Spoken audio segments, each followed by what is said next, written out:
Today we are discussing an excerpt from the paper Persuasive Games and the Expressive Power of Video Games written by Ian Bogost. Let's start with Bogost's definition of procedural rhetoric. Procedural rhetoric is the practice of persuading through processes in general and computational processes in particular. Just as the verbal rhetoric is useful for both the orator and the audience, and just as written rhetoric is useful for both the writer and the reader, so procedural rhetoric is useful for both the programmer and the user, the game designer and the player. To Bogost, procedural rhetoric is the form of model building that puts you in the shoes of someone who is not yourself and allows you to grapple with controversial issues. Choose the correct path and you'll be rewarded. Choose the wrong path and you will be penalized. And with that, let's take a quick break to stretch our fingers and answer any questions. Yes? Doesn't this idea relate to lecture 17 when we discussed Jeremy Bentham's panopticon and the way its design was used to create a habitual behavior? Yes, it does. That's a great question. To Bogost, he would see the architect of the panopticon as the game designer and the prisoners as the unwilling players who must follow the specific processes set by the architects. Any other questions? We have time for a few more. Yes? Could you give a real-world example of procedural rhetoric that applies to college students like us? Yes, I can.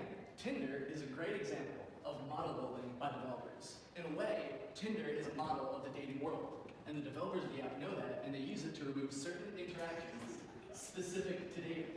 Tinder is so appealing because it removes difficult interactions of meeting people publicly, so it presents you with a list of potential partners that meet certain criteria, like age and location. Any other questions? I think we have time for one. Why does Bogost use more examples of games in his articles when the argument is supposed to be about games?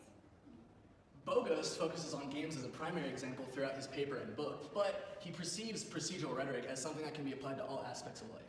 You're jumping the gun a little bit, and I think our next video in the lecture will answer that question a little better. Let's say I gave you a test, and it had instructions on it that you would carry out, and to do that, it had sort of buttons like this. And the instructions would say something like push button 3 for 5 seconds, and then push button 6 for 1 second, then push buttons 3 and 5 for 6 seconds, and so on. And unless you carried out the instructions on page 1 exactly, you couldn't see the other 32 pages of the test. How much would I have to pay you to take that test for an hour? Now suppose I changed the word test here to game, and I rotated this. And for the input device, I shrunk the buttons and moved them here, and I gave it a cool paint job, and maybe different button styles. And then instead of using words, I represented the tasks you needed to accomplish visually like this.